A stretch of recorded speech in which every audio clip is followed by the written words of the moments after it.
new shirt. Why, yes it is.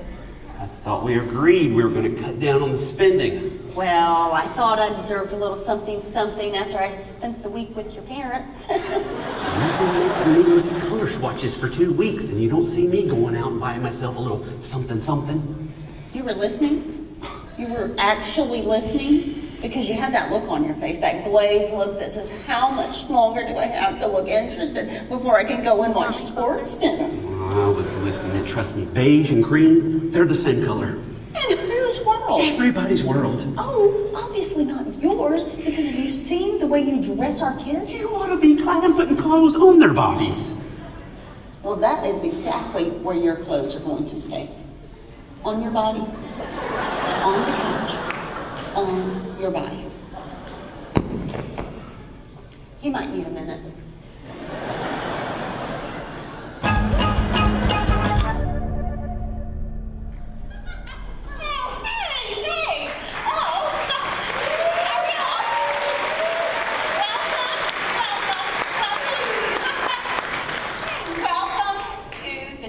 Comedy tour where this is not your normal date night, because when was the last time you were on a date with glow sticks? Come on now, okay? Good times. Good times, and I want to let the guys know right off the bat that when we're putting this thing together, like a lot of guys were around the table, and we said, should we talk about issues and important things like feelings? And we all agreed no. So guys, here's what I said to you. I got your back. I got your back all night long. Sit back and relax. We're not going to beat you up if we're not being a wolf. There you go. That's a good thing. Okay, we are so excited you're here. We're going to have so much fun tonight. And so right off the bat, we just kind of want to see who's here. So right now, let's see. If you've been married 30 years or more, could you stand up?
Good for you, right there. Right there. Oh, right there.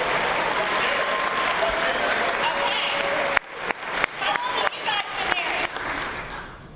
2 months. Oh, can you be 2 months? A month and a half. 3 weeks? 3 weeks. What about you, friends? 2.5 weeks. Okay. Oh. You're veterans.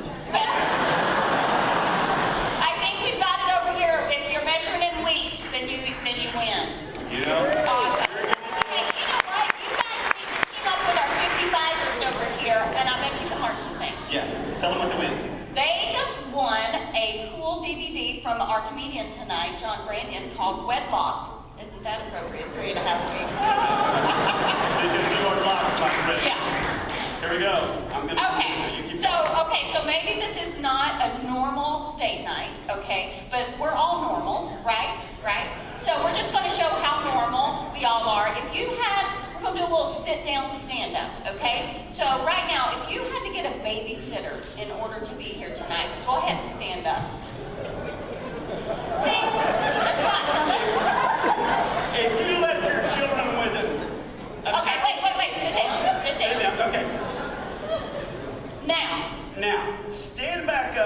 left your children with an older sibling that might be a little bit iffy? The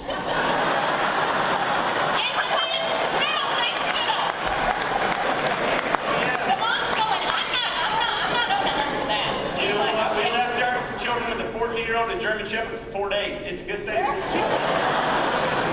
Okay, stand up if you changed your clothes more than once before you got here tonight. Okay. Go ahead. Okay.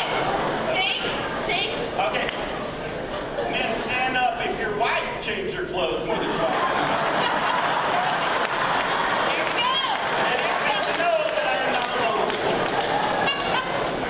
Okay, stand up if the last time you were on a date with your spouse, I don't care about the other people, just your spouse. If the last time you were on a date with your spouse, you listened to a cassette in your car.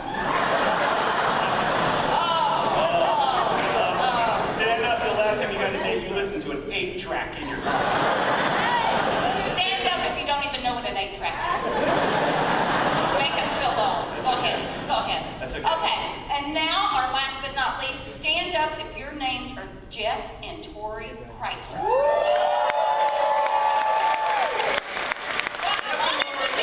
Come on down, but you're already down, so just shuffle over. Because here's what we have, Jeff and Lori. Special VIP couch. Yes, this is what we call the Not So Normal Date Night Lounge. And we've got some things to make this better Yes. for you. A handy dandy blanket. Here, let's take this. Wait.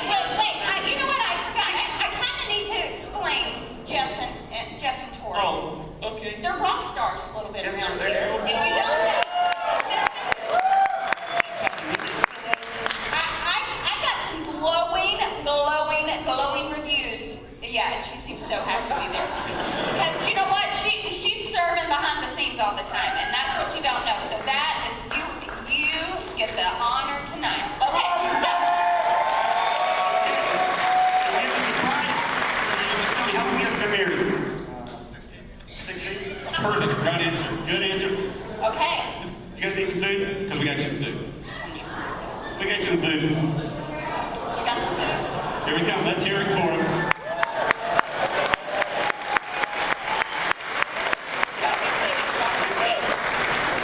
So, courtesy of Chick-fil-A, we've got you dinner. 2 huge lemonades. 2 huge lemonades. Some and cold wraps, so it wasn't some cold nasty. wraps. Yes, and we'll set that right there. Yeah. Wait, you know what? Scoot over. Let's get a selfie here. Let's do some pictures here. If you got your phone. Absolutely. Can I get in the picture? Come on, listen. Come on. We're back here too. We're back here They want too. some random stranger. Okay. And while we're doing that, everybody.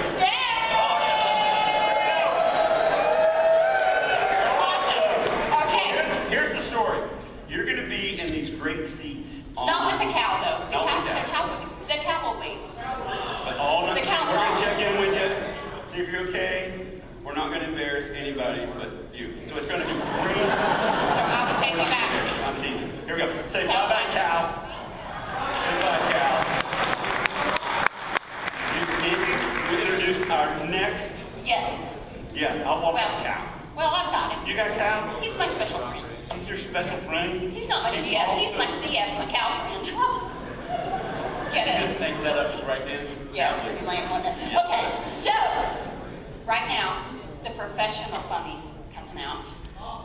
I know, because we're not.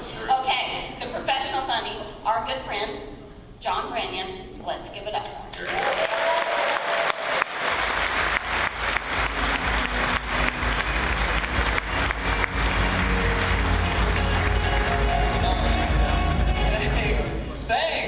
Thanks for stopping so quickly with the applause. That's very nice of you to just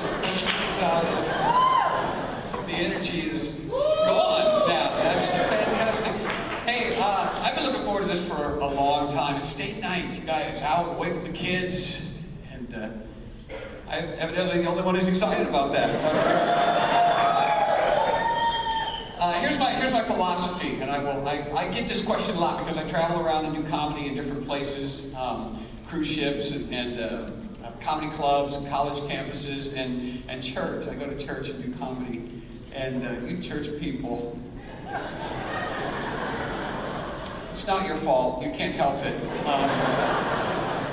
But you ask questions. Church people say things to me like, I get this question a lot. Do you think God has a sense of humor? That's what they'll say. John, do you think God has a sense of humor? I think he made church people. Come on, we're funny. We say and the problem is, I think, in our culture that we've lost our sense of humor. We just don't have a sense of humor about anything. We get offended first, and then we just stay that way.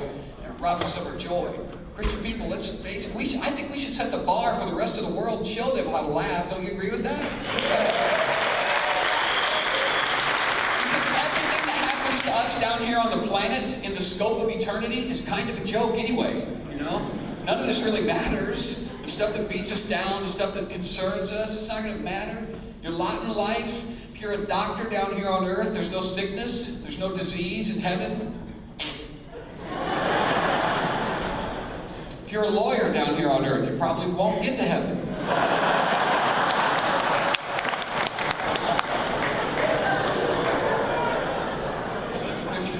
There's no crime, there's no judicial system, right? Doesn't matter. Even if you're a minister. We got any of them here? Any ministers? Not one. And probably the big guy. Oh, right here in the front row? Good move. What's your name? Philip. Well, think about it, Philip.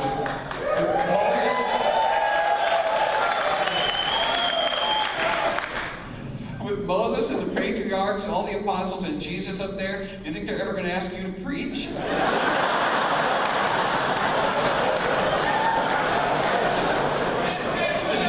Sit this one out, I say, if Philip wants to share.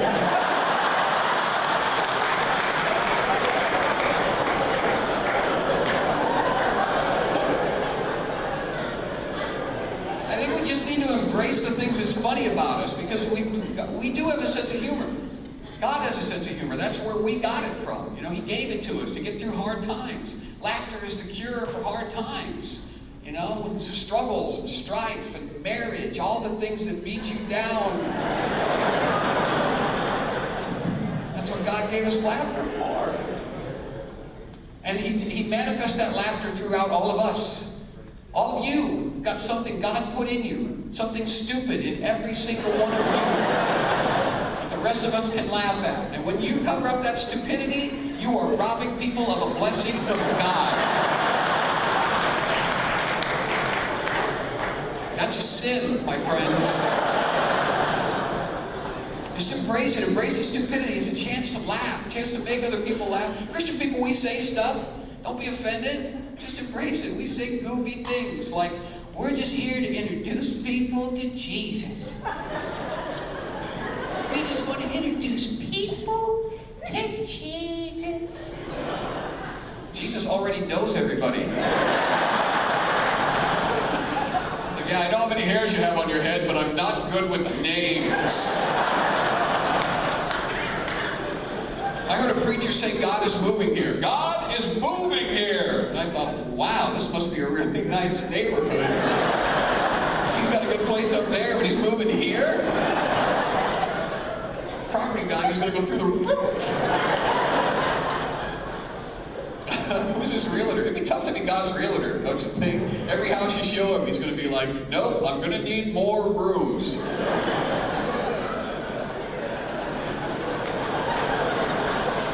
Look that one up. It's biblical. I just think we take ourselves too seriously sometimes. You gotta have fun in church. Church, there's a million things you can do to have fun in church. One time you can have fun in church just drinking apple juice if you put it in a Budweiser bottle first. Share it with the kids in the nursery. There you go.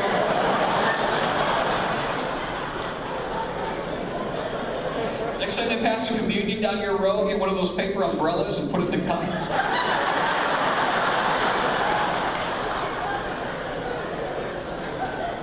And I got one of these a little while back. This is an electronic cigarette. Don't panic. There's no smoke, no nicotine, just a vapor. But check this out.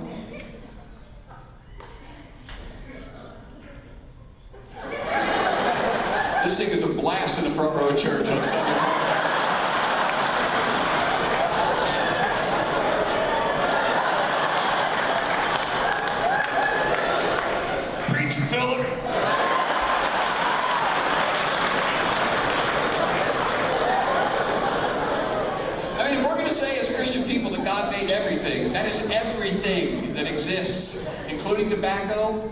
alcohol. I don't think he's standing up in heaven looking down going, look what they're doing with grapes!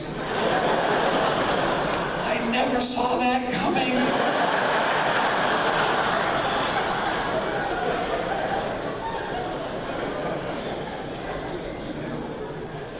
But there are certain places you just don't expect to see a cigarette.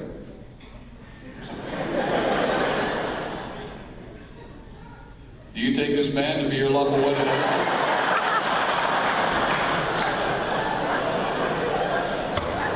Welcome to the Vacation Bible School, boys and girls.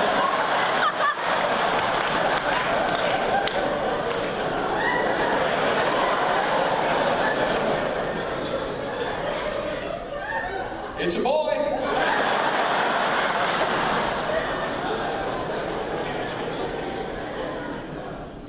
This is making some of you uncomfortable.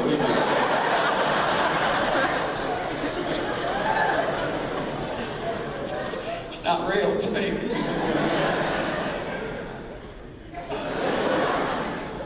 Too far? Okay.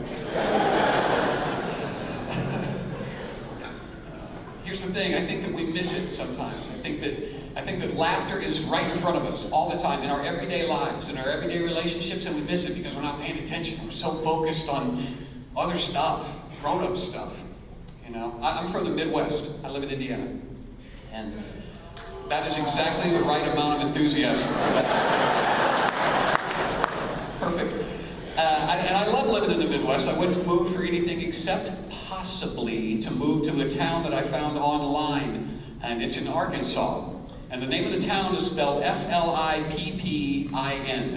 I would move there because everything would be funny at that point. Hey, I'm John, and I'm from Flippin', Arkansas. Damon and I are at the Flippin' Church of Christ every Sunday morning. Graduated from Flippin' High School. It's my Flippin' diploma. Go Birds.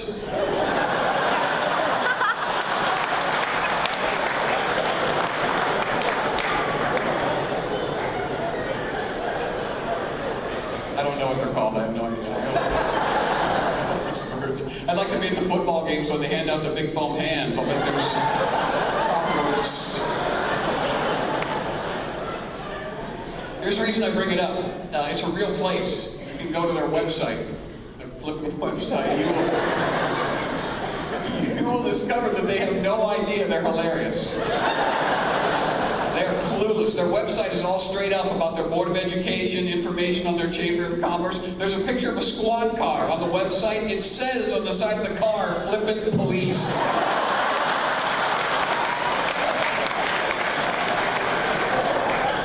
How do you miss that?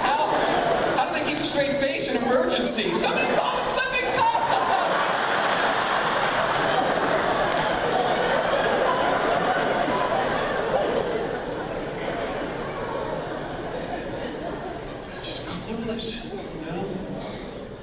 That's us sometimes, you know, we don't get it. I don't always see everything, you know, and then when I do see the stupid things that I do, I don't want to admit it. So I will break that tonight. I will admit I do stupid things. A couple of weeks ago, I was awakened in the middle of the night because I heard a sound coming from somewhere in my house. And you know how when you hear a weird sound in the dark in your house, if you don't know the source of that sound, it's frightening. I heard a whistling. It's like 2:30 in the morning. Coming from somewhere in the house.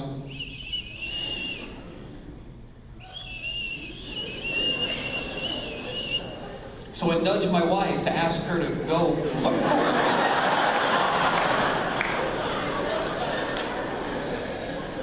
And she was sleeping because she's selfish, and so I had to go myself. So I'm trying to use just auditory clues to zero in on this, you know. And then it sounds like it's moving around. So I'm chasing it around in the dark for like 10 minutes, and then I finally realize it's this nostril.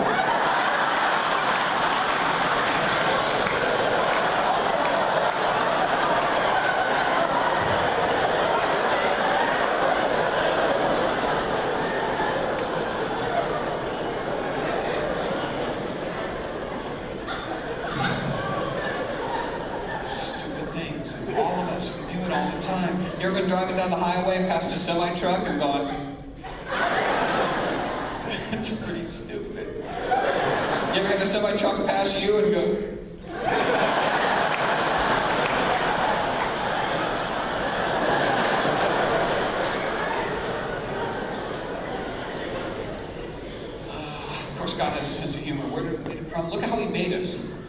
You know, God made us funny. We don't have to be the way we are. He could have made us any way. And He chose this. And look at yourself. Look at what we do. Look at the person next to you. I know. We do things every single day that are hilarious. You don't think when we sneeze, falls into 3 categories. There's people like me, and you always know when a sneeze is coming because there's a big crescendo performance in front of it, and I'm like,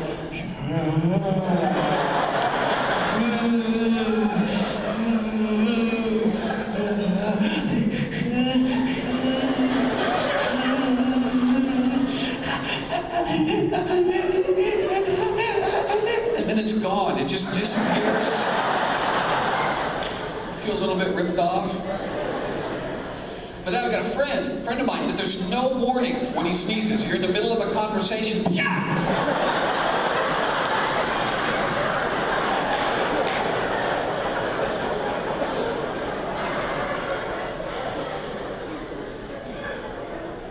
And my sister, Bonnie, when she sneezes, and it's usually women that do this. When Bonnie sneezes, there's a big buildup. She goes, that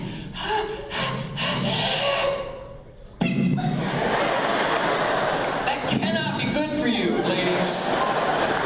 You can't have without chew. That has to go somewhere. It's going to wind up on your thighs. That's not cellulite. That's unreleased chew stacking up.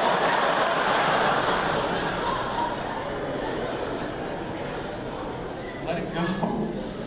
You ever done this on a Sunday morning? You're in a hurry to church. You don't have time for breakfast. You race out the door, settle down in your seat. About the time the minister gets up to preach, it's dead quiet in the room. You're going, yeah.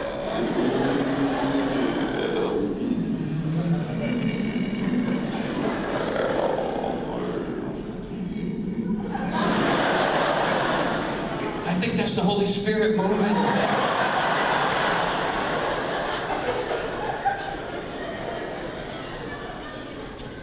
You ever done this? Any place else? Like in church? You ever had this happen? Or maybe during a test in school, you ever choke on your own spit?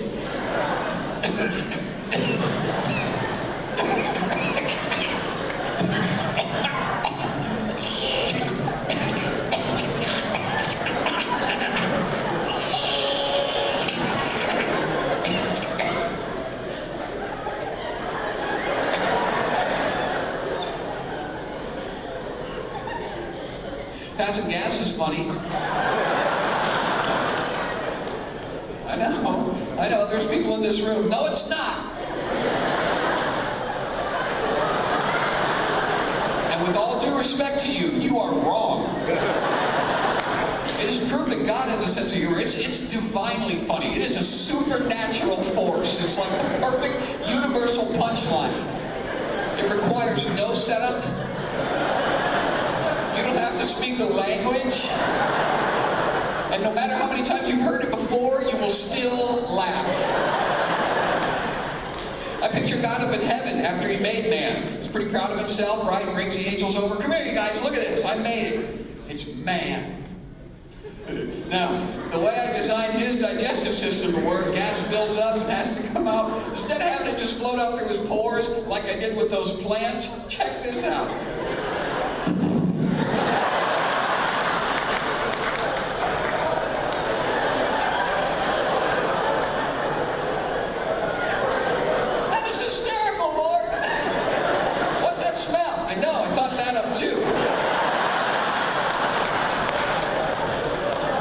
So deaf people can appreciate it.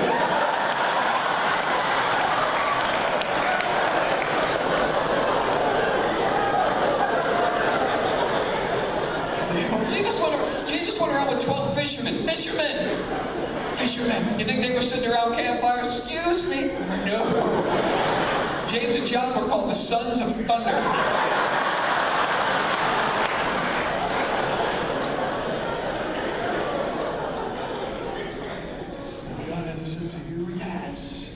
We don't have to be like that. It's amazing. I do other stupid things. Since I got the mic, I'll start. And we'll pass it around to the rest of you. Not really. I order things from infomercials. Oh yeah, judge me now. Some of you have done this. Some of you, I'm not going to ask for a show of hands, but some of you ladies have bought this exact same item. And you bought it for a man in your life, good intentions, you wanted to demonstrate that affection, so you bought him a Snuggie. I know. I will say this on behalf of the man. He didn't want it. No man wants a Snuggie, partially because it's called a Snuggie. And have you seen, they have camouflage Snuggies now. Who's that for? The guy in the duck blind, hand me my shotgun. And my Snuggie!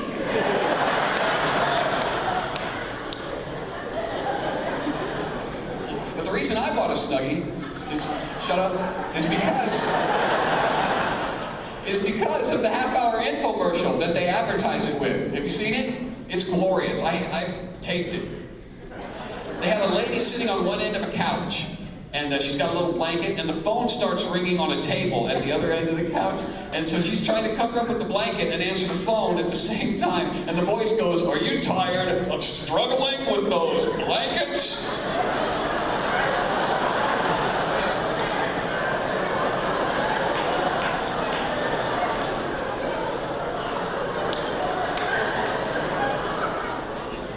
If you are having trouble operating a blanket,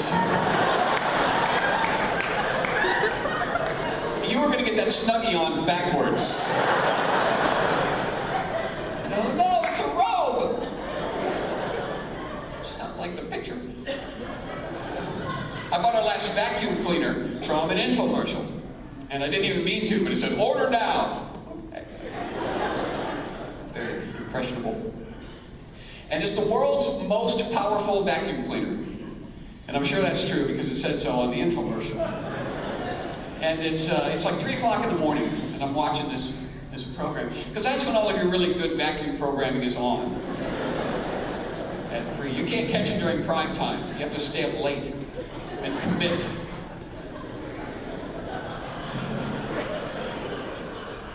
So it's 3 o'clock in the morning, I'm glued to the TV. They're running this vacuum cleaner all over the studio. This is the world's most powerful vacuum cleaner. Look at the job it's doing on these quarters. They had a stack of quarters. They're chick, chick, chick, chick, chick, sucking them up. And I'm at home going, yes!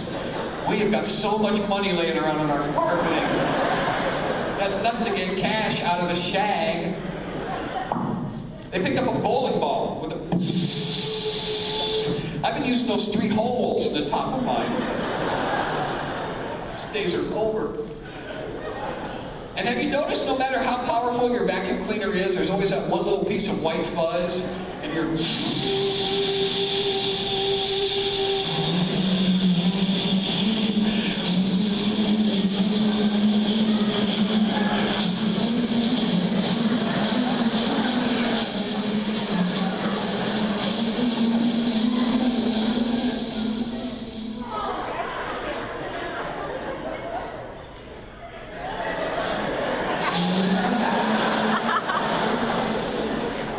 Had a bit of bowling ball and it got it. Our vacuum cleaner has a headlight on the front of it. Our vacuum cleaner has... Who in the universe says, when the sun goes down, we vacuum? My wife was kind enough to explain it to me. She says, "No, John, that light is there because you can't see dirt in the dark corners." Why are we vacuuming it? It's just easier to make sure a company doesn't bring flashlights over to the house.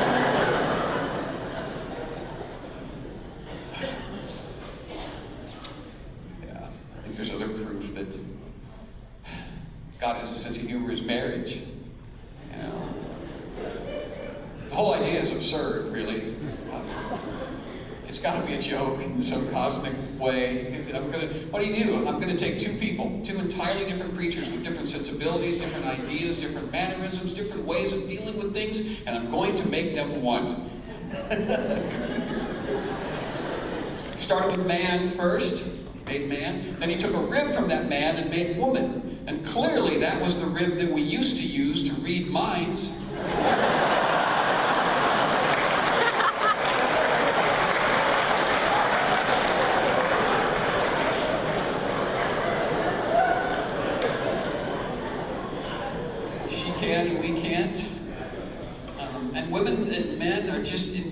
different ways of doing things. And that's the problem. We see that as a problem in our culture now.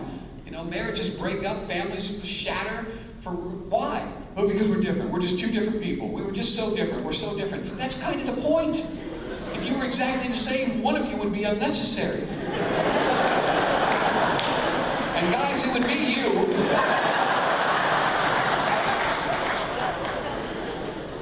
That's exactly the point. You are two entirely different creatures. And rather than fighting about that, letting it annoy you, I mean, stick with it, because that's what gets funny later on. After you fight about it. It gets funny later. Later on. Start to appreciate the differences. My wife can strike up a conversation with anyone, anywhere, at any moment. Anytime. We went out to eat. This couple walks by our table. Never seen them before in our lives. And my wife goes, "I love that jacket. That's Neiman Marcus, isn't it? It is Neiman Marcus. How'd you know? I saw it in the catalog. Where'd you get it? We got New York. Where'd you go to New York for? My sister loved to go to New York. Pictures.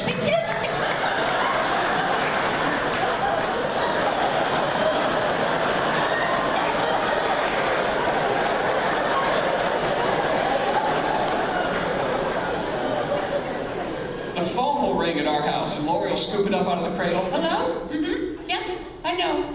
There's no problem, sweetie. All right, hey, you want to do lunch next week? Okay. Yeah, me too. I'll call you. All right, I'll see you then. Love you. Bye-bye.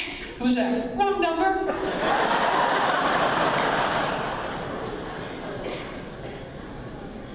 There's only been one guy in my life that I've known who could sort of kind of keep up with a woman in his life conversationally, and that was my great-grandfather, great-grandpa Frank.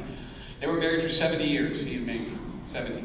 So after all of that time, you know, they had practice, and she was finishing his sentences for him, and she was starting his sentences for him, and he would get a word in edgewise, because sometimes she had to breathe. And so, but they had it all worked out to where it was like timed perfectly, almost like a vaudeville sketch. Like she would say things to the boys like, "You boys, don't put your finger in your nose. Don't put your finger in your nose." And he'd be behind her to say, "You're not supposed to put your finger in your nose. Why does it fit?"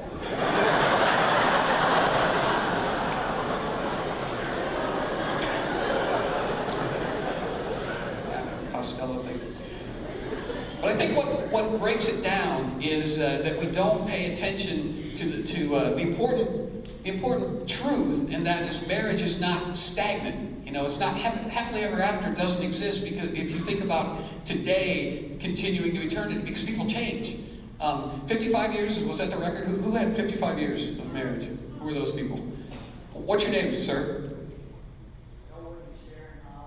Elwood and Sharon. Okay, 55 years. All right, I'm going to ask Elwood the question because I know she already knows. 55 years is something to be commended. In one word, Elwood, how do you do 55 years of marriage? One word. Love? Oh, that's right. Love is one word. That's pretty good. Usually I get guys who answer with more than one word. Good for you. I think the word...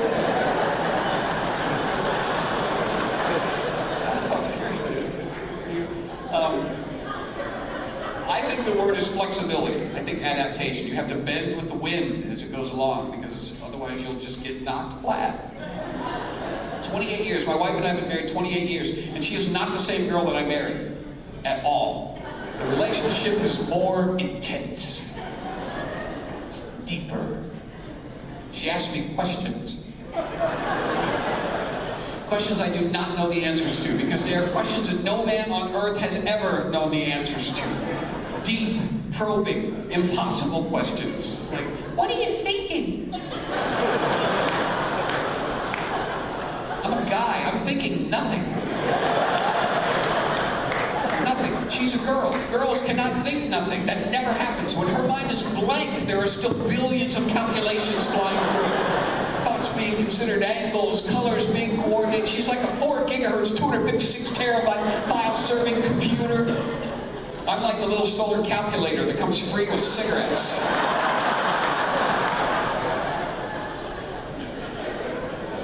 I still spend time with other guys. Me and the guys go out, we have coffee, we talk. Never once have I ever said, "Hey, Al, what you thinking?" Because I don't care. Plus, he's a guy. I know what he's thinking. Does this ever happen to you, Elwood, 55 years? Does this ever happen? Saturday morning, I'm minding my own business on my way out to mow the yard or something, and she'll stop me. Are you going to wear that outside? I'm just going to mow. What's the big... Look at your shirt. Look at your pants. Look at those socks. I don't want the neighbors to see you. Look at my hat.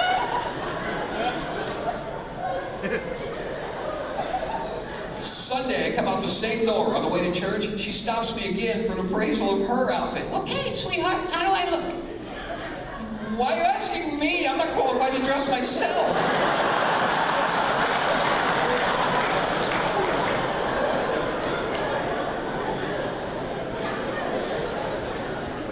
So many things we're not qualified to do, and you don't know that going into the relationship. You don't know that you're supposed to grow into some of these things. Men are supposed to be handy, just know how to fix everything. All this stuff, John, around the house, it's all broken.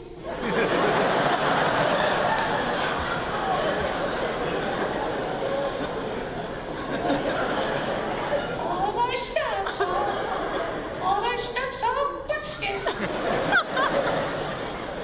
So fix it.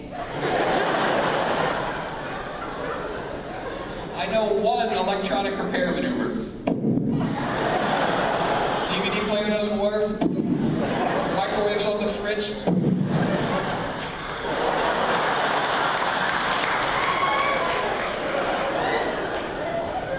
I am certain the first semester of medical school, all they do is teach male doctors not to walk into the room and say, "How do you feel, Mr. Smith? You still sick?"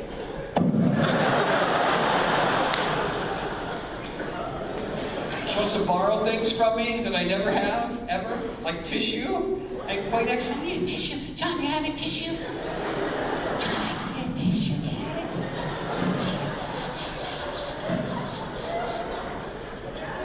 No, men do not carry Kleenex. To a guy, carrying Kleenex and wearing long sleeves is redundant.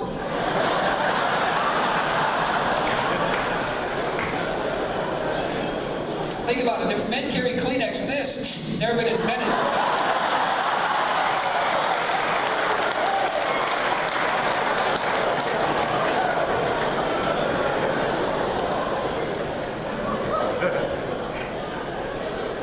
Did you guys high five back there?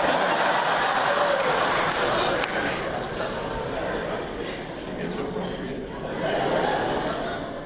Other things I can't do around the house is just not my. I can't do it. I can't burp Tupperware. You know, walking the floor at 3 a.m. Just one burp for Daddy. Come on. I can't close Ziploc bags. That just goes right up her spine. She can't deal with it. I don't understand why you struggle. Give me that. Yellow and blue make green and you just zip.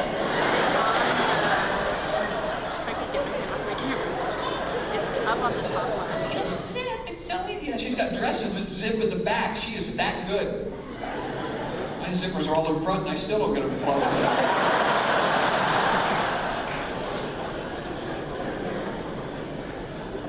Can't take my own temperature at home when I don't feel well. It's trying to read that glass thermometer. It's like looking into a crystal ball. I handed it to her and she said, "Hey, this is the baby thermometer."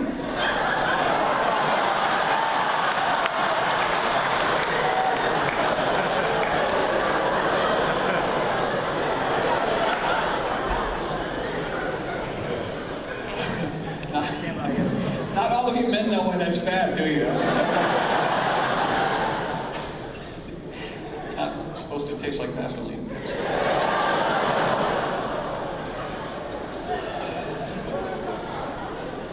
Holidays are stressful. They can be.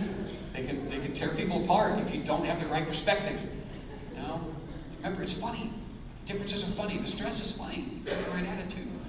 You know, I had the idea to take my 2-year-old, when our youngest daughter was 2, take her to see the Easter Bunny. I didn't think we had enough pictures of her crying. And I figured out something that's been a mystery to parents forever, which is, why is the Easter Bunny so scary to little kids? Well, we also took her to the state fair the prior summer. She toddled up to the rabbit cage, stuck her finger right between the bars, and I was freaking out. "Don't stick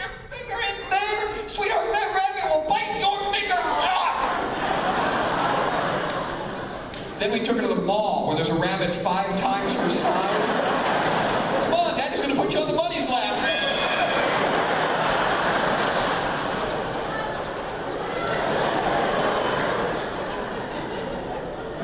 My wife's favorite holiday is Christmas. She loves it.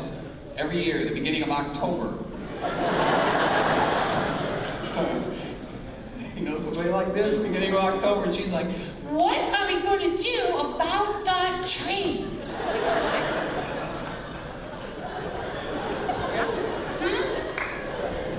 No, sweetheart, it is October. It's been up this long.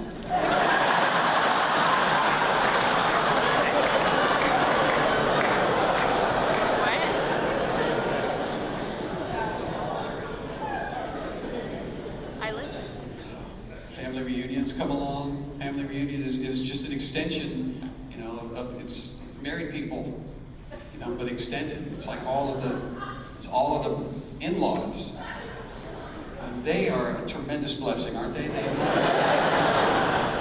They are. Here's the thing: a family reunion doesn't have to be a bad experience if you don't go to your family reunion.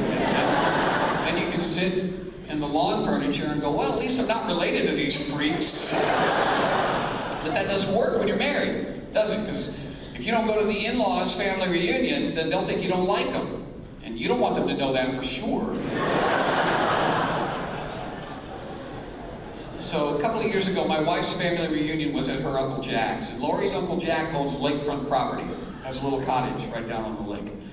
And the year that we had the reunion, he had a brand new speedboat that he was excessively proud of. And so as everyone was arriving at the reunion, Jack was standing down on the pier next to the boat, insisting that we all come and look at it, because it was a beauty. Hey!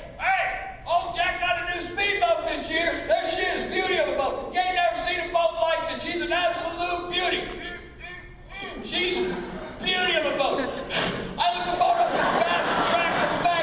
Bass Tractor Magazine. And you know what Bass Tractor said about this boat right here? It's a beauty. If I was to pick one word to describe this boat, I would probably pick the word. I didn't think anyone was even listening anymore.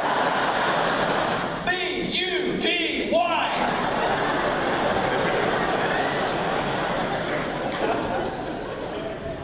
Come here, John. Take a look at that boat. What do you think? Gosh, that is beauty, Uncle Jack. You bet she is, boy. She'll do 600 miles an hour. Hop in. I'm going to teach you how to ski. So I jumped into the boat. My brother-in-laws come charging down the hill. They're all excited. Come on, get in the boat. He's going to teach John to ski. It'll be fun to watch. He's probably going to die. Out we go. Jack's driving wide open. Since I'm brand new to the whole boating experience, Jack is shouting stuff at me as we zoom along, so I won't be scared. Those are just waves, John. Don't be scared. Those are lily pads. Nothing to worry about.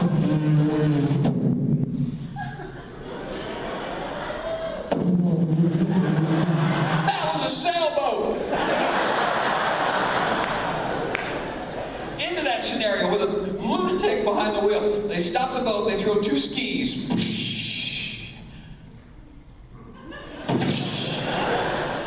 One of you would count. And then, and the skis are one size fits all. Remember that. It's crucial to this story. And then they throw me down the lake. At that point, everybody in the boat jumps to their feet and just starts shouting at me random pieces of helpful advice for how to ski, which sounds like decapitated, dismembered, paralyzed. It basically boils down into 3 things. 1, you have to keep your arms straight out in front of you. 2, you have to keep your knees close together.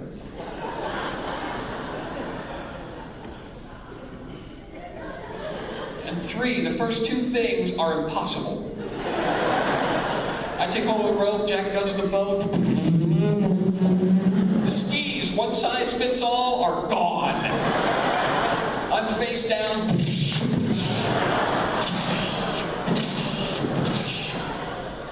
simple, helpful advice like, hey, let go!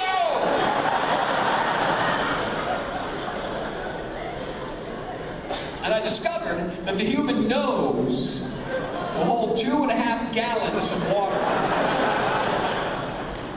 It's properly inserted. After I fell, they made a big circle in the boat, came around, threw me the rope, and everybody on board the vessel is real encouraging, because they're my family, right? They're rooting for me to get up and try again, because they want to videotape the next spectacular crash. That was pretty good for your first time, John. That was pretty good. We were all talking, all of us were talking. We think with just a little bit of practice, you are going to be a great skier. Shut up, he can hear you. I'll give you a little bit of advice this time, Scooter. You take hold of a rope. This time, when Jack pops you up out of the water, you just stay squatted down on the skis. This will change your life. Hanging on as long as you need to till you're comfortable enough that you can stand up. Take hold of the rope. Jack guns the boat.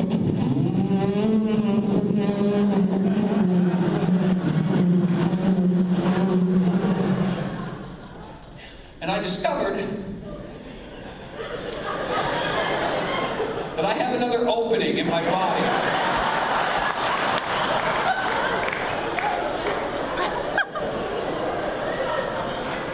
It'll hold more water than my nose.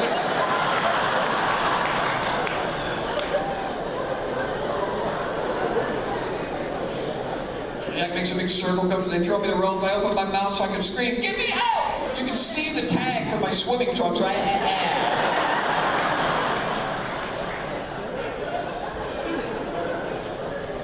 And they were not Speedos when I put them on.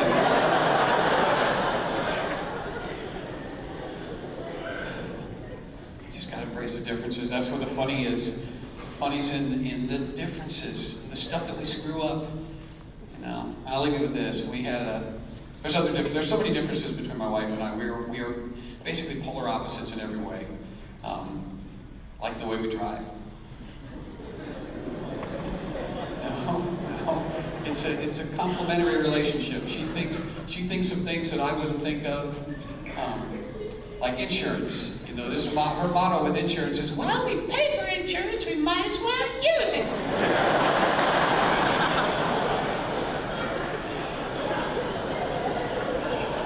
And she thinks of things to do with an insurance policy I would never, ever think of. She once hit a deer. I promise this is true. She hit a deer that was already dead in the middle of the road. Tore the running board off the car, knocked the wheels all out of alignment. She was so upset. "I'm sorry, John. I didn't hit him on purpose." I didn't get mad. I couldn't get mad. Because you know those deer crossing signs by the road? They always show the deer like this. Never shows them like this. So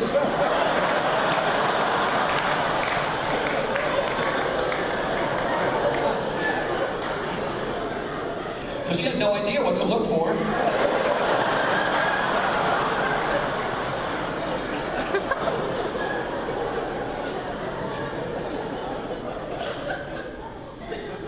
And late at night, when I'm driving, you may have somebody like this in your family, maybe a source of tension. Late at night when I'm driving, she will sit up front with me and help me stay awake. You know what I'm talking about? She says, well, it's late at night on a long trip. You're probably pretty tired, aren't you, John? Because it's really late at night. It's very dark. So I would just sit up front with you and keep you company. Help you stay awake.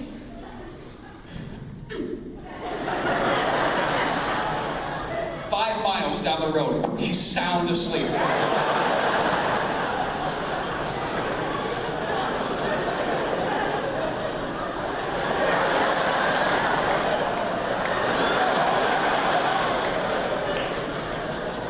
Right next to me, helping me stay awake.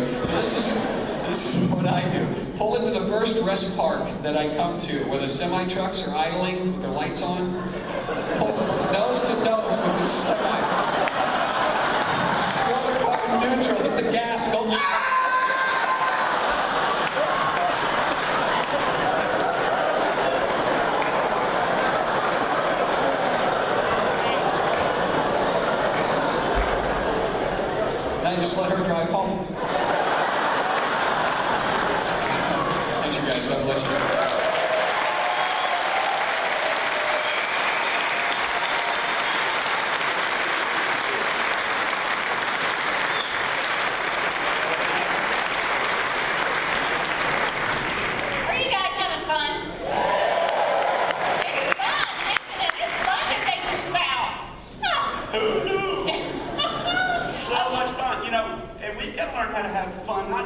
times like this, but we gotta have fun in the middle of all the crazy with kids and with chores and work and all those different things. We gotta learn how to have fun anyway, right? So we thought we'd do a little game, and we've had 2 couples nominated. I use that term loosely to participate in our game. So if Philip and Holly Harrelson, and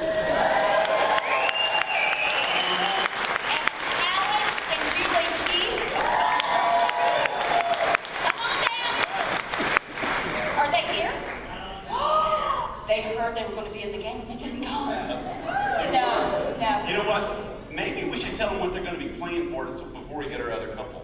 Oh, okay. We have from our great friends at OSPA a couples spa treatment, and I have no idea what that means. All I know is they got 2 ducks, and I'm keeping one up.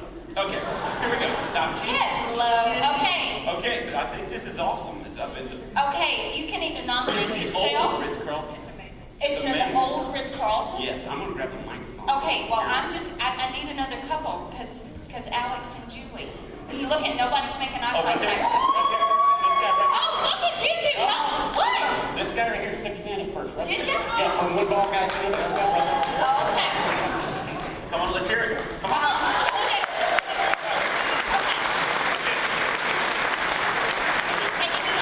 Okay, so let's go ahead and introduce yourselves. Holly Harrelson. Philip. Okay, and how long have you guys been married? 15 years. Whoa. And they even said it together 15 years. Did y'all rehearse it? Did you go just in case they ask us? We need to know. Okay, don't. When I got contact with her, what is your anniversary date? Don't set my boy up. Ask her. He'll agree. 26.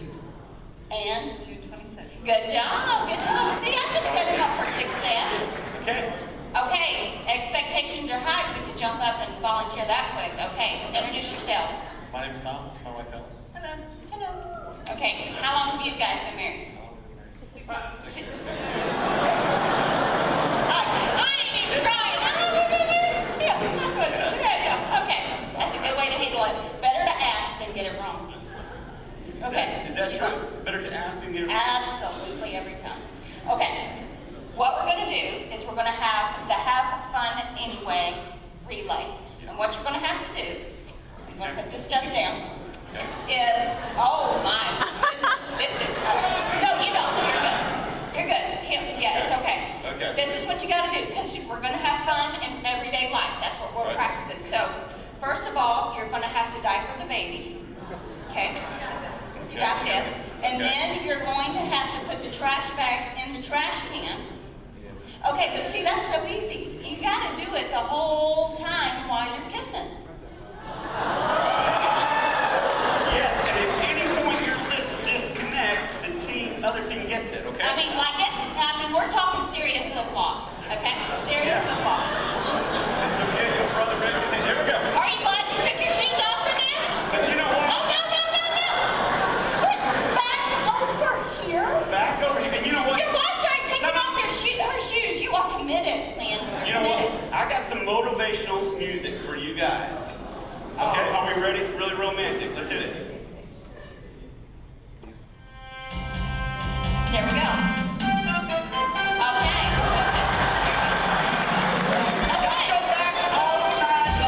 Okay. Do you understand? You gotta do it together. However, However you figure it out, but you better be kissing the whole time. You better be kissing the whole time. On your mark. Go. Oh, look at this one.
check in on our VIP couple. Is that Oh, okay yeah. with you guys? Yeah, let's Can we check get in. down there and do it? There you go. Let's check in with these guys. Okay. How you doing? Awesome. Have you Are liked you these lying? seats? They're comfortable. They're comfortable. Have you had a good time? It's amazing. Well, you know, has it been okay, you know, hanging out with tonight's 100 people? 825 people. Yeah. Or if you're back, it's just under 2,000. So, yeah. So we're very excited about that. You know, a night is great, but we hear you guys are very deserving, so we've decided to give you a weekend. Okay? At an incredible place that started with Chick-fil-A.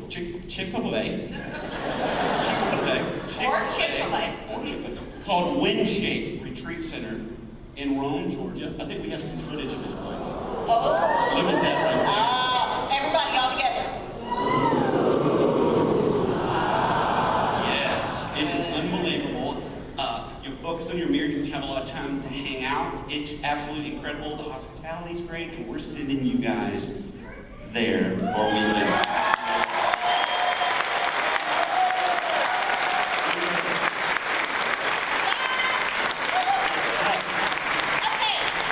Okay, so we're having fun, but did you know that there are benefits to dating your spouse?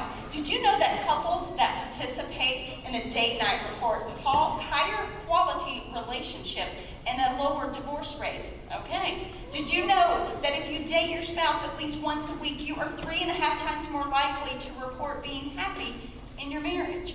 And last but not least, did you know that 90% of couples report an increase in marriage satisfaction, and they did not clarify where the satisfaction was. But increase in marriage satisfaction that participate in a date night, okay? Right. We are on the right track, people. So We are the on best right way track. to protect your marriage is to enjoy your marriage. Is that good news or is that good news? That is Good. good. Good. Right now, to help us do that, I want you to hear from a great friend of ours. He's a pastor, he's an author, he's a marriage guru. He not only makes you laugh, he makes you think about your marriage and your family. Would you please help me welcome Mr. Ted Cunningham?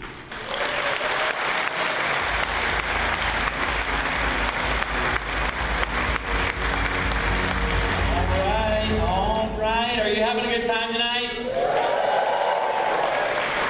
Can I see the hands of all of those who married young? Would you raise your hand? You married in like your early 20s.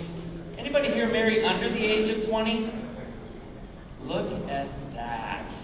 I married when I was 22 years old. My wife was 21. We had this big issue though. She was just finishing up her junior year at Liberty University, and I had graduated Liberty University.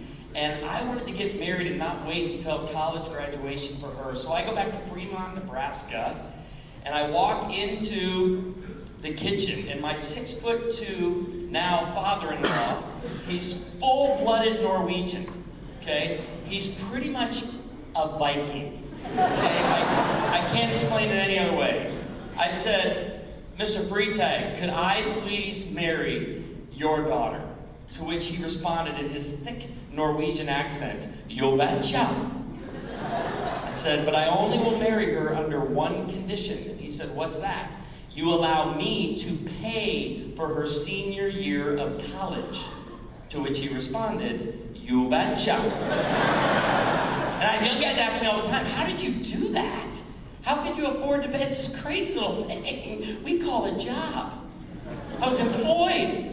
I had parents who taught me responsibility from an early age. And a few years ago, Woodland Hills Family Church is where I pastor. We started about 13 years ago in Branson, Missouri. Anybody been to Branson, Missouri? Okay, usually that's kind of, oh, my parents love that place. Okay, so senior community. And what we just noticed with the young guys in our church, they weren't pursuing relationships. They were in their mid to late 20s and just kind of taking their time. And I thought, we need to do something about it. A lot of them read the book, I Kissed Dating Goodbye. They took it literally. Then they said, I kissed marriage goodbye. And it was just done, nothing. And so I started getting passionate about it. And I started preaching to young guys. You need to start asking women out. And you need to do it right here in this church. And on one Sunday we even said, if you'll ask a young lady out here this morning, the elders of this church will pay for the first date. We were passionate about it. I started getting letters and emails from people and One lady, a senior lady in our church, her name's Deb. She emailed me and she said, Pastor Ted, thanks for putting some fight back into the young men. Okay, but what about us old women?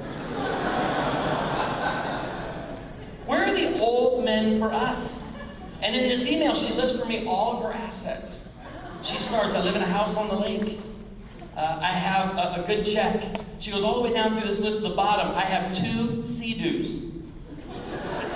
And so I took her letter the next week to Ignite Sunday at our church. We take the second Sunday of every month and we talk about marriage at our church. Whatever series we're in, we stop for 2 Ignite Sunday and we talk about marriage. So we took it up and I read it for our congregation, read the asset list and everything. And at the end, I said, Woodland Hills, I got to ask you, where are the men for Deb? And 5 guys stood up in our first service. One older guy in the back saw his competition, and he started doing a little dance in the back to get her attention. And at the end of the service, 3 guys walk up to me. The first 2 guys say, Pastor, can you show us a picture? Or can you point out Deb to us? I said, I'd be happy to. The third guy walks up to me, and he goes, hey, you got a picture of those Sea-Doos? You know what we call him in our church? A little boy. And little boys make bad husbands. So on 2 Ignite Sundays, here's what we do. We focus on 3 words: honor, enjoy, and prioritize. The word honor, we get that from Hebrews 13:4 that says, marriage should be honored by all, and the marriage bed kept pure. Now, I grew up in an independent, fundamental, premillennial, King James Version only Baptist church. Okay? I'm not even supposed to be in here right now.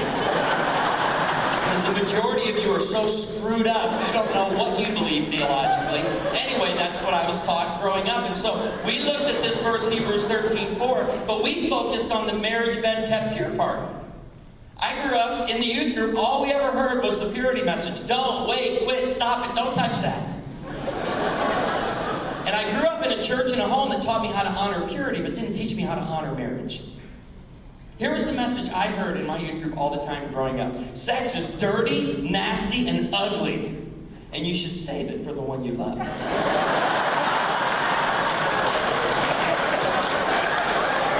many of you heard that message growing up? Raise your hand. Yeah, we grew up in homes that never talked about it. And so we want to be honoring marriage, esteeming marriage as highly valuable. So every 2 Ignite Sunday at our church, we want to paint this beautiful picture of marriage for singles, for spouses, for parents. We want them to get excited about it. We paint a beautiful picture of it. And I remember, I wasn't prepared for marriage. I'll be honest with you. I grew up in the church. But we thought a wedding is where a switch was flipped and everything was ready to go and you're ready to go, and it just doesn't work that way. We need to start preparing young people to form healthy relationships and be ready for marriage. I remember on the day of my wedding in Fremont, Nebraska, I'm standing in the parking lot of a La Quinta. And my dad, this is the only talk I ever got from him in my life, and it went like this: you got any questions?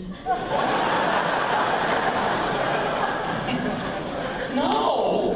It's too late! And because we never talked about it, sex was always some shame-based, guilt-prone activity to me. And so for the first few years of marriage, it was not healthy. I mean, and it was just all this guilt-prone nature inside of me. I'll never forget. 7 years into marriage, my wife one night was in bed reading a book on how men think. It's not a real thick book. You can read it. And I'll never forget her reading this book. She's turning the pages, and I could just feel her. She'd get more and more mad, more and more frustrated. And I'm just like, I told her time and time again, that's the problem with our marriage. You read too much. You would stop reading, we'd have a great marriage. She puts the book down and she looks at me and she asks me this question. I'm going to ask you a question, Ted, and I want a serious answer. Yes, ma'am. She says, have you ever struggled with lust towards another woman? Now let me teach you something. Okay? You start by acting as though you didn't hear the question.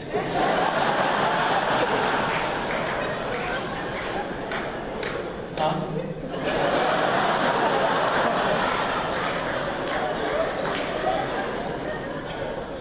Have you ever struggled with lust towards another woman? Tactic 2, you act as though you're regretting sitting on that.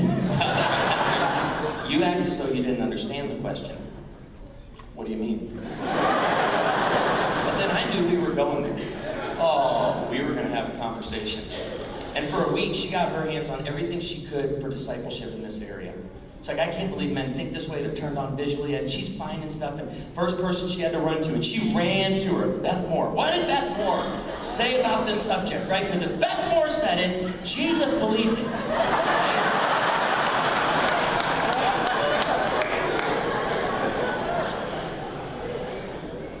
And at the end of the week, she sits down and she says, I'm going to tell you something, Ted. Here's the decision I've made. I will be your only fantasy. I pulled my chair a little closer. I said, explain that. What is that?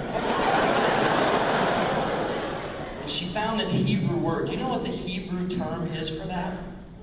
Bound, bound, chickie, chickie, bound, bound. I always love note takers at seminars or conference. They're like, bound, chicky, chicky. We do onesies at our church, or we don't do flowers and children's Bibles at baby dedication. We give every child a onesie or an outfit, and on it says bound, chicky, chicky, bound. So we're committed to this because we want to teach people how to honor marriage. And I remember when we started having our kids. We said, we've got to be careful with this message, and we need to start it early. When the kids are growing up and they start asking questions about their body, right? This is where sex education begins. We need to teach them. God made you. He gave you your body. There's nothing dirty about it. Okay? And so we have to use anatomically correct terms. Amy and I made that decision. Anatomically correct terms from the get-go. So it just so you know, if you're a parent, you're doing this, you're not helping any. So don't use terms like wah-wah. Okay? For you Oprah listeners, it's not a vajayjay. I'll never forget when my son was 3. My son hopped up out of the tub and he goes, "What is this?"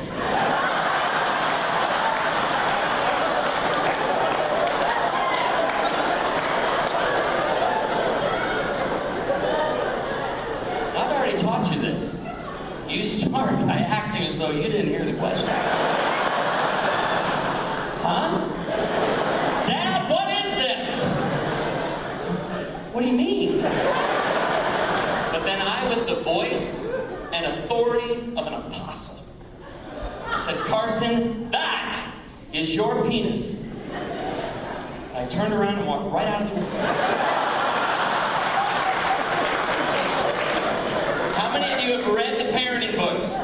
You only answer what they're asking. I've always interpreted that to be get out of there as quickly as possible before they can ask you any more questions. But wouldn't you know, that became his new favorite word. Oh, we're sharing it with everybody all over town. We're explaining things. I go pick him up from the nursery at church, and the teacher goes, "Pastor, can I talk to you for a second?" I go, "Yeah, what's going on? How's everything at home? Is there anything I need to talk to the elders about?" I go, "Oh, no, is he talking?" "Well, we told him you can't call people that, and going into all this." Well, then we're at Bob Evans, a restaurant in our town. And he's got the placemat turned over and he's coloring pictures. I look over and I'm like, oh. We're a tourist town, so a tour bus pulls up and all these senior adults get off the bus, and an 80-year-old, sweet 80-year-old lady stops at our table and she goes, "Hi, how are you? What's your name?" "I'm Carson." "Carson, what are you drawing?" And I step in. "Now, wait a second, man.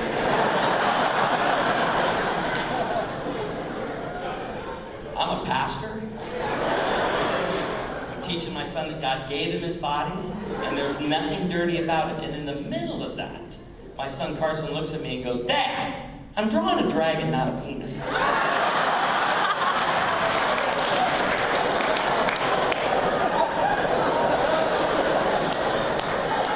He is not an artist. But we want to teach our kids and paint a beautiful picture of marriage for our kids. Think about it. We tell them the same thing about desires later on that we told them about their body. God gave you desires. But how many parents today freak out when their children begin expressing love? I was ready. My daughter, 5 years old, comes out and gets in the car after kindergarten. "Dad, I think Kyle likes me." I was ready like every parent in here was ready. No, he does not. Kyle is of his father, the devil, and a child of darkness.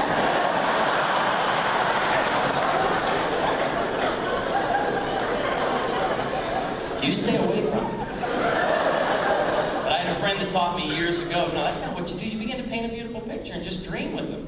Instead of shutting their feelings down, just look at your 5-year-old and be like, hey, you want me to help you work on a budget? We look at houses on the way home, see how this is going to work. Think about the teenage girl that comes home. Oh, how about this one? The teenage girl that comes home and goes, Mom, I think I'm in love. And no, you're not. You don't know what love is. Love is what your father and I have.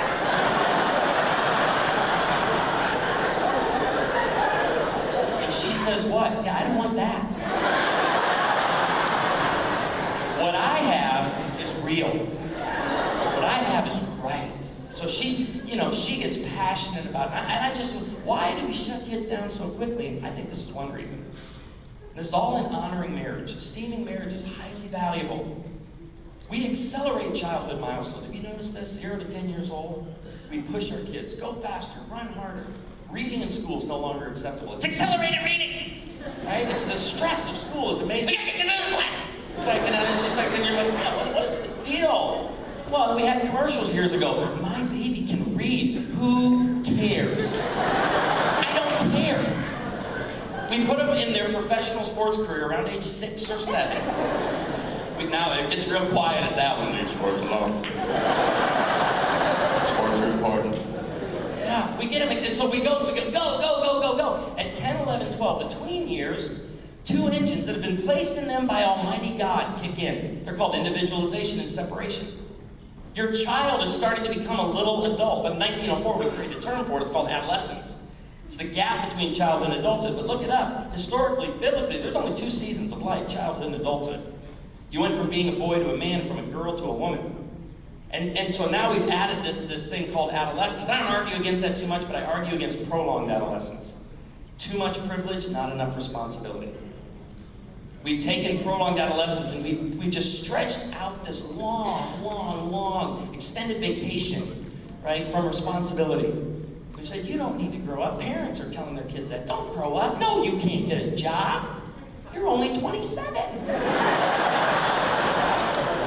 You need more education and more time to find yourself. Think about that. We have a term for it even. It's called independence.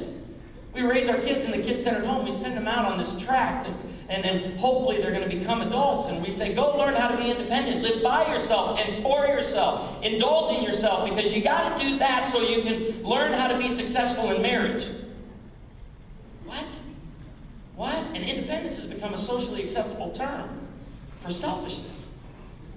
Live by yourself and for yourself. And so it's interesting. We accelerate childhood milestones, and then we do what? We delay the adulthood milestones. We saw this a couple of years ago in our family. Rocky Mountain National Park, we went horseback riding. My daughter was 8, and they put her on a 1-ton beast with 30 seconds of instruction. And they said, this means go, and this means whoa. But what they never explained to her is you do one or the other. You don't do both at the same time. But for 2 straight hours, my daughter went, wow, wow, wow, wow, wow, wow, wow, wow. And the horse was just going, wow, wow, wow. At the end of 2 hours, we had to put the horse down. But when we got off the trail, I looked at my wife. I said, Amy, this is the modern day parent. The reason we're so exhausted and so confused and frustrated, and our kids are exhausted, confused, and frustrated, is because for 20 years we're going like this and like this at the same time. Go, go, go, go, go. No, no, no, no, no. And instead, we need to say, listen, marriage, don't be scared of it. It's a beautiful thing. If you think about it in this term, something else we placed on the prolonged adolescent vacation are the 5 adulthood milestones. And they go like this: leave home, finish school, get a job, get married, start a family. Okay, Elwood Shear. Where are Elwood and Shear? I want to see where. Okay, Elwood and Shear. Guess what? Those were the 5 adulthood milestones of your generation. Those were the 5 adulthood milestones of my generation. The children I'm raising, those are the 5 adulthood milestones. Here's the difference. Your generation completed those 5 milestones in a very short period of time, if not in the same week. Get out, go, do your thing. But now we've taken the 5 milestones and we stretched them out on prolonged adolescence, and we're telling young people, don't worry about marriage. But what would happen if we started picturing a special future for our kids? What if we started dreaming with them and then modeling it as well? Because that's the second word I want to share with you tonight. It's just enjoy. A message has found its way into the church that it saddens me. And the message goes something like this. God gave you your spouse to beat you down and to suck the life out of you so you can be more like Jesus.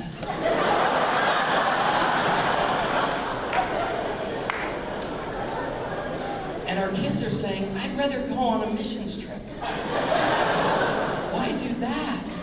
And we've missed this great nugget in the scripture. It comes to us in one of my favorite books of the Bible, Ecclesiastes. If you're down today, start a new devotional week in Ecclesiastes. That'll pick you right up. Meaningless vanity. Nothing, I love it. The book ends 12 chapters of Ecclesiastes. Chapter 1, life is hard. Chapter 12, then you die. But in the middle of this book, you have Ecclesiastes 9, 7 through 9, and it says this. Go and eat your food with gladness and drink your wine with a joyful heart. For now God favors what you do. Always be clothed in white and always anoint your head with oil. Speaking there of joy and festivity, and I love verse 9. Verse 9 says, endure life with your wife all your miserable days. Good. This is a group that knows their Bible. Because I go to some churches and I misquote that like I just did, and I get a It's good. That's not what it says. It says, enjoy life with your wife whom you love all your meaningless days. You don't have to choose between life and a wife, guys. You can have both at the same time. I tell the guys in our church, 8 of you, awesome. That's fantastic. But there are guys that go home, and I know eHarmony and Match.com commercials are geared towards singles, but think about the guy who sits at home or the girl that sits at home, the wife, the husband, and they're watching these commercials of a couple twirling around on the screen. And they're like, oh, I would love that. Problem is, we never took a test. This is a big problem. I want to enjoy life again. And think about the lie a lot of people are falling for. In order to enjoy life, I got to find me somebody new. I tell the guys in our church all the time, this works in the Ozarks, but I tell them all the time, listen, where you think the grass is greener, don't ever forget, it's a septic leak. It's nasty. Stay away. For a good time, call home. Water your own lawn. Right? Enjoy life together. And this is what's interesting. We're so confused on compatibility today. We think great relationships flow from compatibility. Compatibility flows from character. Great marriages are from character. Compatibility is not something you discover, you stumble into, you test for, you find. Compatibility is something you create over a long period of time. And I love it because my wife and I grew up in a fundamental King Version only Baptist. Okay? She's Assemblies of God. Okay?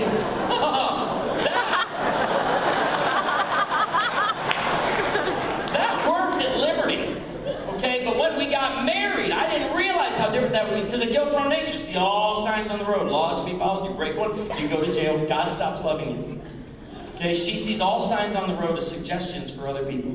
She's taught me how to cut people off in traffic. You just don't make eye contact. Keep your eyes down when you do this. I grew up in a home that savings was money you put away for a rainy day. She grew up in a home that taught savings was the difference between the actual price and the sale price. We don't even celebrate the holidays the same way. She grew up in the White House. Her family decorates every single room in the house. Okay? I grew up in a home where we decorated for Christmas on a commercial break. My dad would say, hey, do you think we should decorate for Christmas? We probably should. Dad. He'd go over to the crawl space. He'd undo the pegboard. He'd move it. He'd pull out a 3-foot pre-decorated tree with a garbage bag on it, put it on the dehumidifier, pull off the bag, joy to the world. And back to that's incredible. We were ready to go. So you can imagine now in marriage, when I'm pulling the 58th box that says Christmas decoration on it, down out of the attic, I'm in no mood to celebrate the birth of my Lord and Savior. Do I get a witness out there tonight?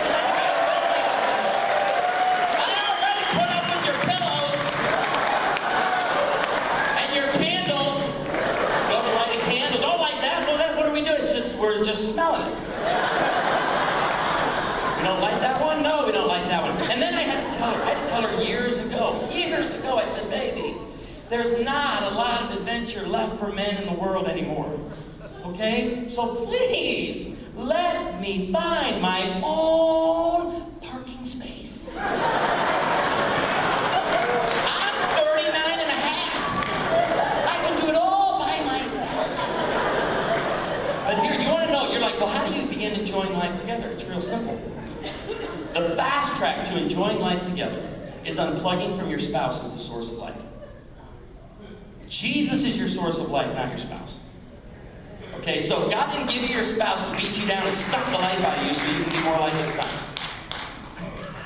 The four people applauding with enthusiasm is so encouraging. But you have to unplug.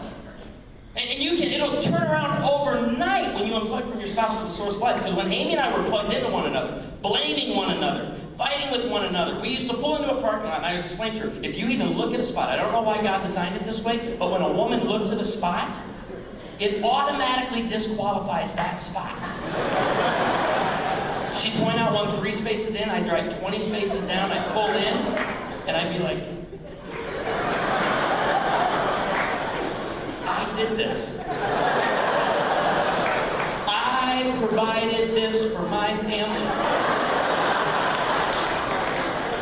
And she used, when we were plugged into one another as a source of life, she would look at me and go, you stubborn baby. Not anymore. Because we have fired one another as the source of life.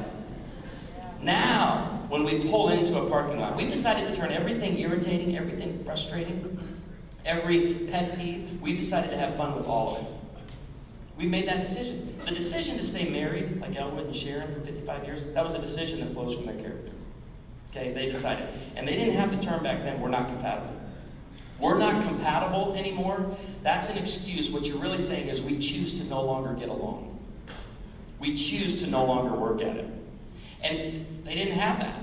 They didn't have that. So for Amy and I, the decision to enjoy life together flows from the same place that staying married for 55 years flows from.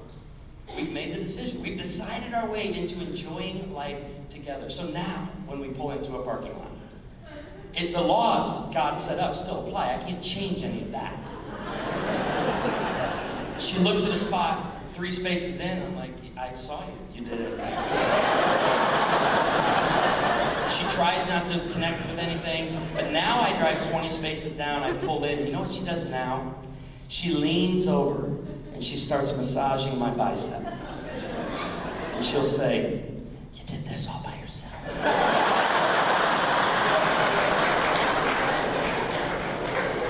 You do this when I'm not with you. You know what I caught her doing last year? She knows those Andes candies at the end of an Olive Garden meal are like crack to me. I love those Andes candies. I can't get enough of them. Well, she bought a bag of them, and she keeps them in her purse for when I do something good.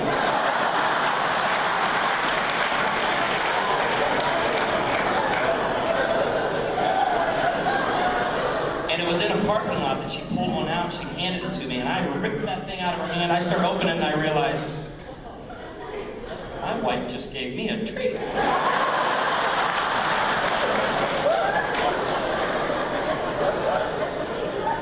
She is rewarding my good behavior. I'm a dog. I was all right with it. I opened it up, and I enjoyed it. You have to decide it. We don't even watch movies same way. Movie watching for my wife is I'm gonna turn it on and I'm gonna surf Pinterest and read a magazine, which puts all of the burden of watching the movie on me. And you know when something comes across the screen 6 years later, if you miss that, okay, you're lost for the whole movie. You might as well turn it off. It'll come on. I'll be like, oh, 6 years later. Look, real quick, look. Yeah, you might as well turn it off. It's no use. And so we'll be watching the movie, something will happen, and she'll go, oh, what just happened?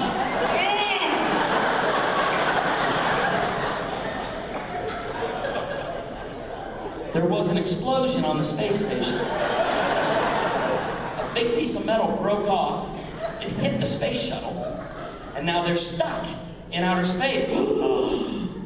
What are they going to do? I don't know. I'm not an astronaut. But I bet we watch the rest of the movie. We'll know how to fix a space shuttle in outer space the next time we need that information. We used to drive down the road. We'd drive through a construction site on the road, and she thinks I have the answer to everything, and she'll go, "Hey, what are they doing right here?" I don't know. I'm not from here, but not anymore. Now when she says, "What are they doing right here?" I become the construction foreman. I'll tell you what we're doing here. I told them, "Rip it up, boys! I want 4 lanes, not 2. The drainage, 12-inch corrugated, not 6.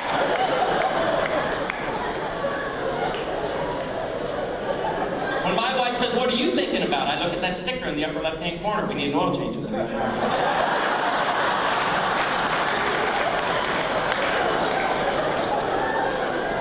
We've made the decision, and you can do it right now. Whatever frustrates you the most in your marriage, start there tonight. Start there tonight on the way home. Honey, what bugs you the most about me? Let's have some fun with it.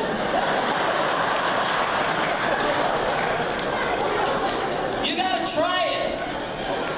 You can't get accused of anything or judged for trying, so try it. But this is gonna take a third piece. Oh, and I love this. It's prioritize. Genesis 2:24 says, "For this reason, a man will leave his father and mother and be united to his wife, and the two become one flesh." Most of the time we hear that verse, we automatically go to marriage. This is a marriage verse, but it's every bit a parenting verse as it is a marriage verse. Why? Because the first half of the verse says, "For this reason, a man will leave his father and mother." In other words, mom and dad, it's our responsibility to make sure our children leave home as adults, not on a journey to become one. We are eradicating the kid-centered home. It's time to eradicate the kid-centered home because according to Genesis 2:24, the bond between a husband and a wife is stronger than the bond between a parent and a child. I first started teaching this in our home when my daughter was 5. She was trying to rule us. I sat her down. I said it real clear. I said, "Corinne, I want you to know something. There is only one queen in this house, and you ain't her." She looked at me with the eyes that said, "We'll see."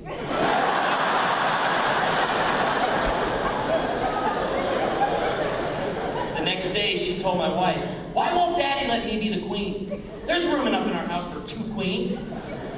I brought her back in. I set her up on the breakfast bar, put my hand on her heart, and I said, "Corinne, one day a little boy is going to say to you the words, 'I love you.' And I want you to know something. He's a liar." No, I say, "Corinne, one day I'm going to stand in the back of a church with you. And I'm going to be looking down the aisle at some pervert.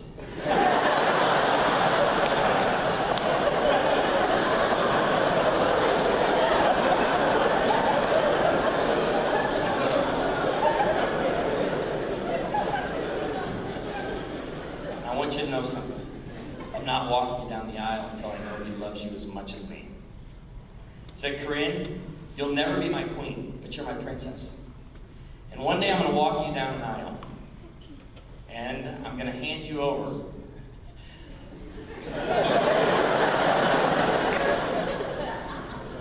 to another man to be his queen." And I said, "I don't have a lot of parenting skills, but this is my one parenting skill I'm going to give you. I'm going to show you every day the best I know how between now and then. Every day I'm going to try to show you how a queen should be treated."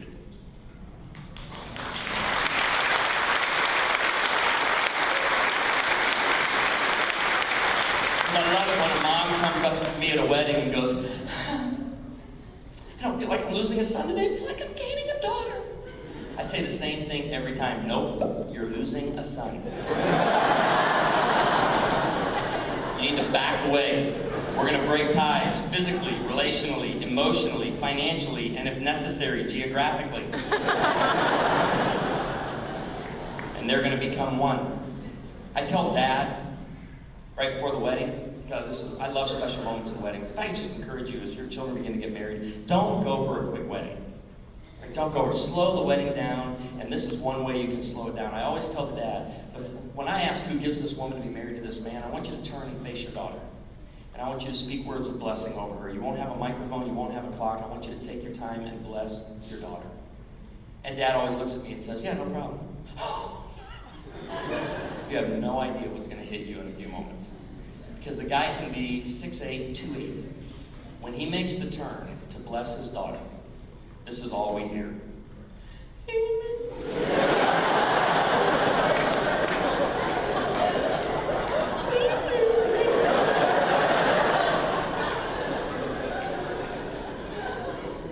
We have to remember, we overlook this parenting skill of a mom and a dad who enjoy life together and prioritize marriage in the home above the children.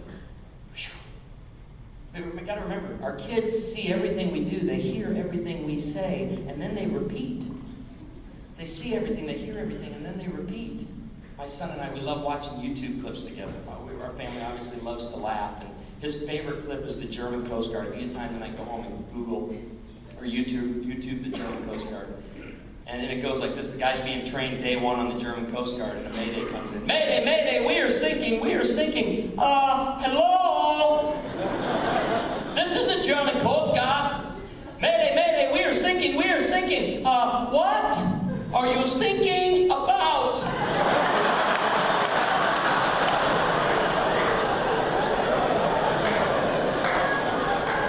My son thinks that's the funniest clip he's ever seen. Falls over in laughter. A few weeks later, we're driving down the road, and I'm singing a hymn from my childhood that goes like this. I was sinking deep in sin, far from the peaceful shore. And from the back seat I heard, and what were you thinking about?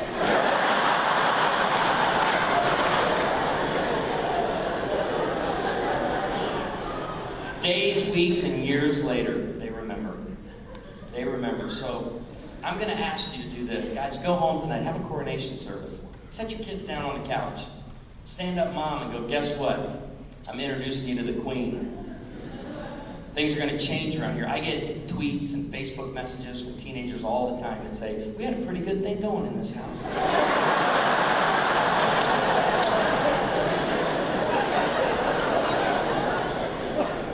I'm copying my pastor on this message so he doesn't bring you back ever.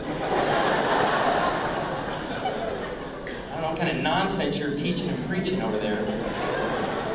Telling parents not to love their kids. That's not what I said. I'm telling them how to really love you by giving them a great gift of a mom and dad who enjoy life together. Oh, what a blessing. So I'm going to ask you this question. It's my favorite scene in a movie when William Wallace walks out onto the battlefield.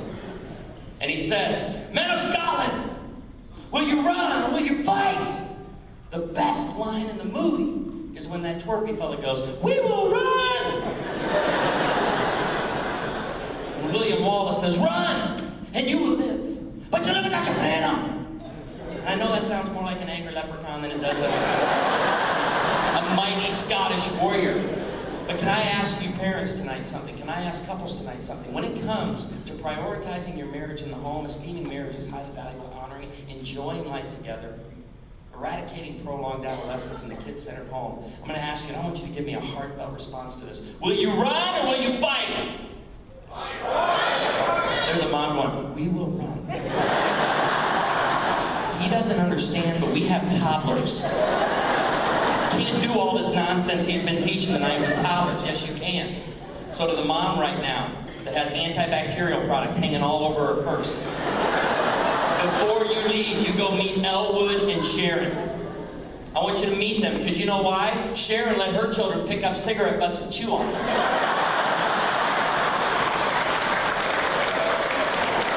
They turned out fine, didn't they, Elwood? Turned out fine. They, when they went on vacation, let their kids sleep in the back window of the car. Now we strap them in like they're going to outer space.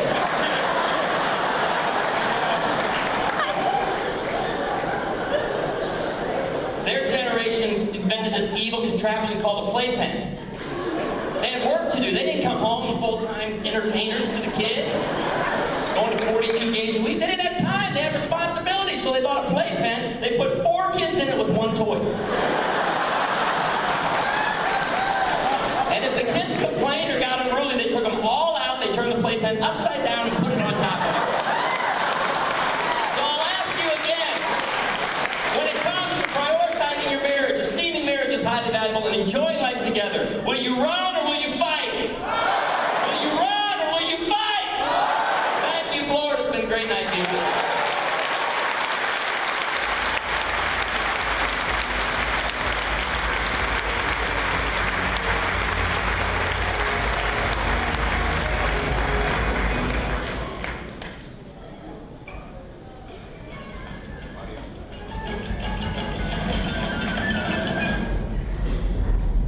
Babe, you killed it out there. You were so funny. Oh, you killed it.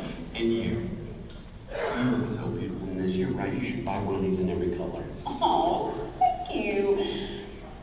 And I'm sorry I said that about your parents. I mean, they're not so bad. I mean, look how great you turned out. I know, right? You were beige and cream for me. When I think about it, emotionally, you're two different worlds. Cream. You're right. Cream's the way. Okay. When we get home tonight, you want to watch SportsCenter until your eyeballs fall out of your head, I am so okay with that. SportsCenter is the sixth love language.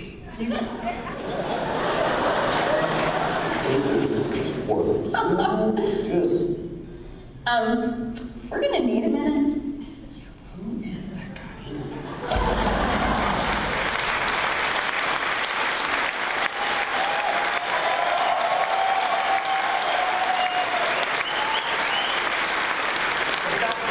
Those guys did an awesome job tonight. Let's continue to give them a big hand.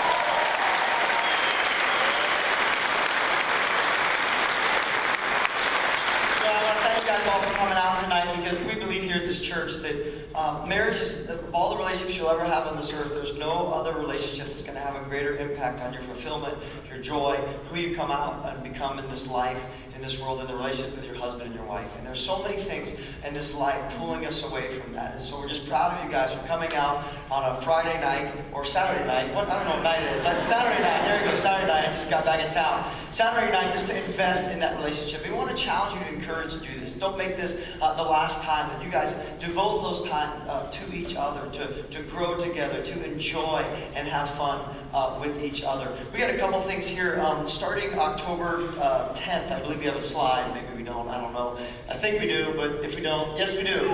We're doing a Laugh Your Way to a Better Marriage. It's actually not this campus. It's our East Campus located. You can find information on the website of where that was located there off Federal Highway. And on Sunday nights, just a great time to pour in to your marriage. If you want to be a part of that, you can just take one of these connection cards. You can sign up there, or you can go to GoJourneyChurch.com. You can sign up. Even if you don't go to this church, you're welcome to go once again at Sunday nights. Just a great way just to develop that relationship, continue to invest and pour into that wonderful and amazing, special relationship. That being said, before I dismiss you guys, tomorrow, if you don't have a church home, we're continuing this theme. We're going to talk about communication. So it'll probably mostly just be women there tomorrow. But if you guys want to just come, you can just whatever. But no, it's going to be fun. We're going to continue to have this conversation to grow and to develop in that marriage and that relationship, because once again, communications and how you say and the power of your words are so impactful with that. So when you guys go out tonight, I hope you guys have a wonderful night. We have some food trucks out there for you to kind of have food. We got free iced coffee from Chick-fil-A, all you can drink, so you can stay up all night and do other things. Honey, did you hear that? Just want to make sure. Give her a cup of coffee or cup of coffee. And then also, when you leave, there is a free Chick-fil-A. Now, nothing's happening with me tonight, just for your record right there. Free Chick-fil-A sandwiches, there's cards as you walk out. So once again, if you want to be part of that small group or get information, there's a booth somewhere out there. Other than that, guys, have an awesome night. See you guys later.